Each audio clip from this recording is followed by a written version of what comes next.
For more analysis, let's go live now to Washington and speak to Hussein Ibish. Hussein Ibish is a senior fellow at the American Task Force on Palestine. Welcome to Al Jazeera. Libya has called for this emergency session to discuss the report. Does this mean a draft resolution will be presented if put to a vote?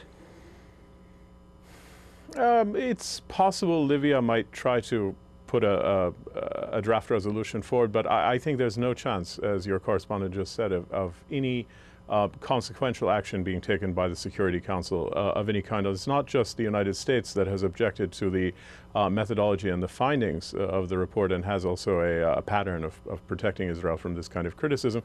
It's also countries like Russia and China with large militaries that wouldn't want to, I think, ratify the standards of conduct that the Goldstone report lays out for countries with large militaries that might be facing insurgents in populated areas. So I think the resistance is much wider and deeper than many people understand. And I think once the report was submitted to the Human Rights Council as a document and published on the internet and circulated, it had pretty much maxed out its potential for practical consequences. As you know, Hamas has always opposed the Goldstone report, and yet now they appear disappointed that no investigation is going ahead. They're enraged. Is that a U-turn?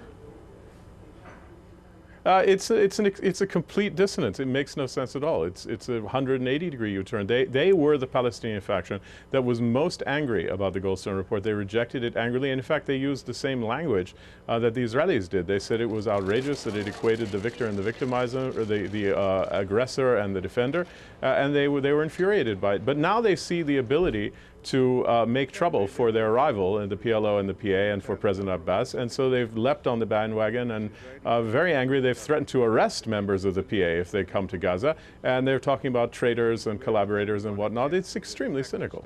And what do you think is the likely future in the short and long term of Mahmoud Abbas? Yeah, well, I mean, I think there are a lot of people who are questioning, his leadership at the moment, because while the decision itself makes some sense, given that the report really has no diplomatic future under the circumstances, the way it was handled was really exceptionally bad and created a crisis where one certainly could and should have been avoided.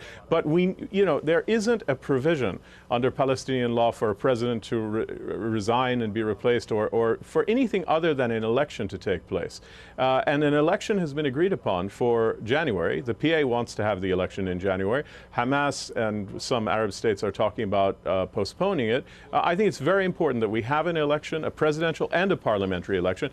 And if the Palestinians want to replace Abbas at that time, whether Fatah doesn't nominate him or he loses an election, that's fine and that's appropriate. We plainly need Palestinian elections when scheduled in January or very shortly thereafter to clear up this mess about authority and legitimacy in Palestinian politics. The UN Special Rapporteur in the occupied Palestinian territory, Richard Falk, has been very critical of the PA decision. Yes. Well, was there, Falk, was there some kind of exchange, a business exchange, for the reason for the deferral?